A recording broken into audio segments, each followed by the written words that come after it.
Artificial intelligence और संगीत, क्या संगीत में आर्टिफिशियल इंटेलिजेंस का हस्तक्षेप, दखल अंदाजी होनी चाहिए?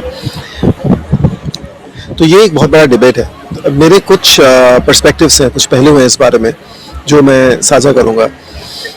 और पहली बात तो ये है कि देखिए, टेक्नोलॉजी जो है संगीत में, गीत संगीत में शुरू से ही है। स्पेशली जब से रिकॉर्डेड म्यूजिक शुरू हुआ तब से टेक्नोलॉजी संगीत में आ गई, और वो फिर गई नहीं, वो हमेशा से बढ़ती रही। चाहे वो एनालॉग समय में हम रिवर्ब प्लेट्स लगा के, रूम की ट्रीटमेंट करके एक स्पेसिफिक तरीके का उसको ट्रीटमेंट देते थे ताकि जो आवाज़ हो या संगीत हो वो उसी तरीके से, अच्छी तरीके से आए, या जिस तरीके से आपका एक विजन है वो विजन पूरा हो सके। उसके बाद धीरे धीरे टेक्नोलॉजी आ गई। अगर आप 80s में देखें तो digital technologies, computer based music, loops based music, ये सारी चीज़ें संगीत में आनी शुरू हो गई, और इतनी आनी शुरू हो गई कि मेन स्ट्रीम हो गया। टेक्नोलॉजीज जैसे कि ऑटो ट्यून हो गई, मेलोडाइन हो गया, इस पर भी काफ़ी बहस छिड़ती है कि क्यों होता है। और fact of the matter is कि ये सारी चीज़ें इन्होंने संगीत को एक तरीके से प्रोग्रेस किया है।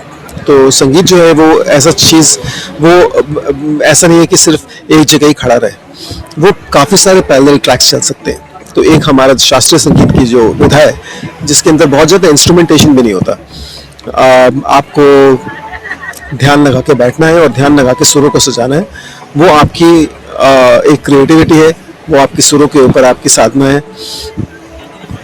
वो भी चलता रहता है साथ में। और उसका एक अलग एक्सट्रीम है, वो ये है कि digital based music.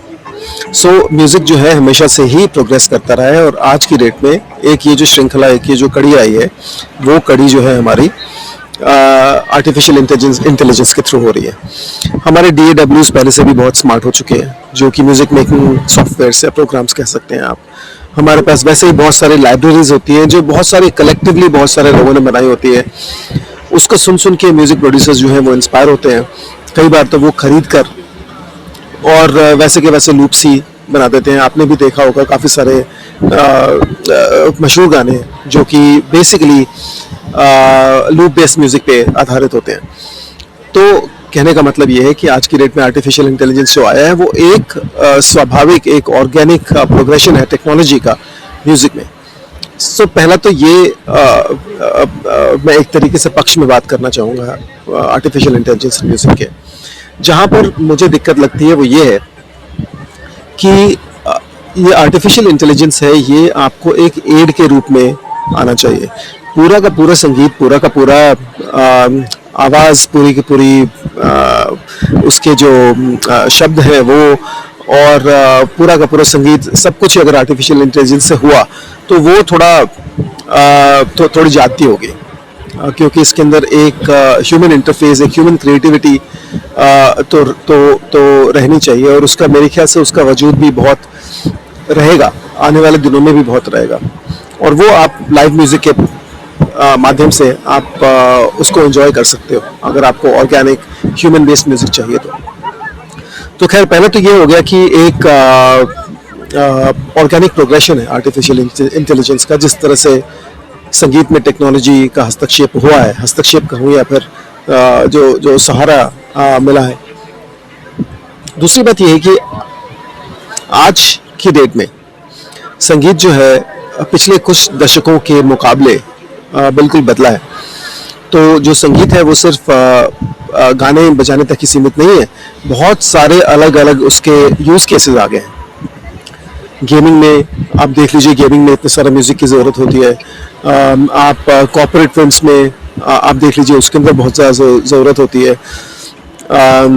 Of course advertising, jingles, ये सारी चीज़ों में तो ज़रूरत होती है, बैकग्राउंड स्कोर्स। तो एक जो म्यूज़िक का स्केल है लोगों के कंज्यूम करने का भी और म्यूज़िक जनरेट करने का भी, अब आप देख लीजिए मेडिटेशन के लिए अलग म्यूज़िक बन रहा है, स्लीप के लिए अलग म्यूज़िक बन रहा है, ASMR के लिए अलग म्यूज़िक बन रहा है। ये सारे जो जॉनर्स हैं या यूज़ केसेस हैं वो पहले नहीं थे, उतने नहीं थे जितने कि अब आ गए हैं उस स्केल पे, उस तादाद में। तो उस एक जो गैप को पूरा करना है वो गैप पूरा कर रहा है आर्टिफिशियल इंटेलिजेंस के थ्रू। तीसरी मेरे हिसाब से जो काफ़ी बड़ी बात यह है कि देखिए, मैं जो हूँ, मैं ज़्यादातर गाने अपने किसी और थर्ड पार्टी प्रोड्यूसर के साथ मिलके करता हूँ। तो मैं गाने लिख लिए, मैंने गाने कंपोज कर दिए, मैंने गाने गा भी दिए, लेकिन उसको जो सजावट होती है उसके आसपास की, उसके लिए मैं प्रेफर करता हूँ कि मैं किसी और के साथ काम करूँ। जैसे मैं गिटार भी खुद ही बजा सकता हूँ, लेकिन मुझे अच्छा लगता है मैं किसी गिटारिस्ट के साथ बैठ के वो काम करूँ। मैं प्रोड्यूस भी खुद ही कर सकता हूँ, लेकिन मुझे अच्छा लगता है कोई और प्रोड्यूस करे, और सही बात तो यही है कि मुझसे अच्छा ही प्रोड्यूस कर लेंगे। तो एक ये बैक एंड फोर्थ अगर हो तो मुझे बड़ा अच्छा लगता है। लेकिन इसमें प्रॉब्लम ये है कि हर एक प्रोड्यूसर का अपना एक अलग अलग एक्सपर्टीज होती है कि कोई सिर्फ रॉक म्यूजिक कर रहा है, कोई सिर्फ ढोलक तबला वाला म्यूजिक कर रहा है, और आप ऐसा नहीं है कि एक के साथ अपने एसोसिएशन बनाएं तो आप सारे सॉन्ग्स उसके साथ ही कर सकते हो। जो आपके सारे गीत जो हैं अलग अलग थॉट्स के हैं, अलग अलग मूड्स के हैं, अलग अलग इमोशंस के हैं, तो उसके लिए आपको अलग अलग फिर प्रोड्यूसर्स के साथ काम करना होता है। ये बड़ी मुश्किल काम है। सो एक तो ये हो गया एक ऑपरेशनल चैलेंज। दूसरा ये है कि आपको उन्हें भी अपना विजन बताना पड़ता है और बहुत ही क्लियरली आपको उनको ब्रीफ देना पड़ता है। उसके बेसिस पे वो बनाते हैं, और ज़्यादातर एक या दो वर्जन्स बनाएंगे या एक वर्जन बनाएंगे, उसमें थोड़ा बहुत चेंज होगा। तो वो अगर आपका विजन जो है मैच नहीं हो पा रहा, तो भी आपको वो यूज़ करना ही होता है। मेरे कुछ गीतों में हो चुका है। मेरा एक गीत एजेंडा है जो मुझे बहुत ही एकूस्टिक फोक रॉकिश फील चाहिए था, बट वो बन नहीं पाया। उसी तरह अपनी भी लाइफ हो गया, या दूसरे इस तरीके के मेरे कुछ सॉन्ग्स हो गए।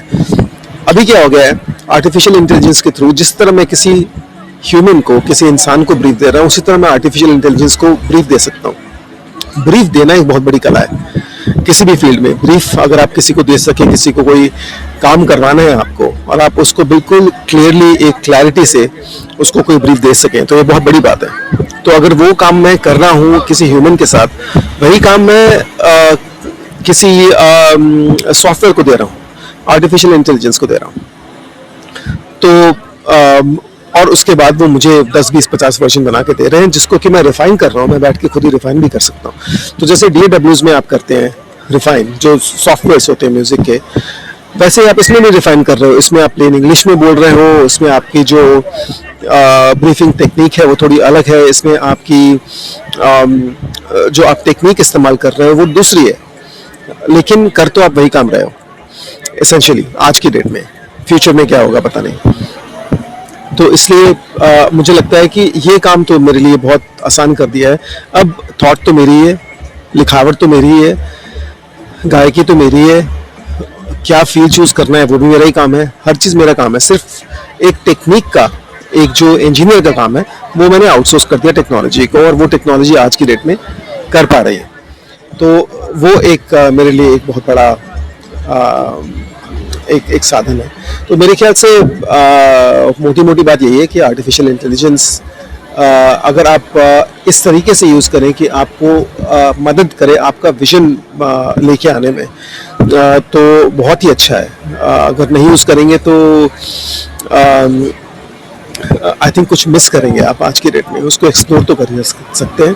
हाँ, ये ज़रूर है कि बिल्कुल ही उसके ऊपर डिपेंडेंट रहना, या बिल्कुल ही अगर आपके पास टैलेंट नहीं है, आपने कुछ मेहनत नहीं की हुई है अपने क्राफ्ट को सीखने में, तो फिर वो थोड़ी सी दिक्कत वाली बात है। लेकिन देखिए ना, कितने सारे लोग जो हैं उन्होंने कुछ लिख के रखा होता है, उन्होंने कुछ कंपोज करके रखा होता है, लेकिन वो उसको बाहर लेके नहीं आ सकते। आज की डेट में वो लेके आ सकते हैं उसको बाहर। तो आइडियली तो ये रहेगा कि हम सारे ह्यूमंस जो हैं वो आपस में मिलकर परफॉर्म करें। गीत संगीत हमारे जीवन की, हमें इंसान बनाता है बेसिकली, हमें बेसिकली इंसान बनाता है गीत संगीत। तो हमें वो तो एक जो ऑर्गेनिक फील है वो तो कभी छोड़नी नहीं चाहिए। एक ऑर्गेनिक वैल्यू जो है उसकी बहुत बहुत बहुत गहन वैल्यू है इसकी, साइकोलॉजिकल पर्सपेक्टिव, सोसाइटल पर्सपेक्टिव में। संग मिलके गीत बनाना, संग मिलके परफॉर्म करना, अपने इमोशंस को इस तरीके से गीतों में उड़ेलना कि वो दूसरों तक पहुंचे, दूसरे रिलेट कर सके उसको, ये चीज़ जो है वो इंसानों को ही करनी चाहिए, लेकिन टेक्नोलॉजी की एड भी लेनी चाहिए। तो मैं बस यही कह के ख़त्म करूँगा। आप बताइए आपके क्या विचार है इस बारे में, क्या पर्सपेक्टिव्स हैं, नीचे कमेंट्स में लिखिए। मेरा नाम शालब है, शालब ओशन। आप मुझे ढूंढ सकते हैं सारे सोशल मीडिया चैनल्स पे। अगली बार के लिए बाय बाय।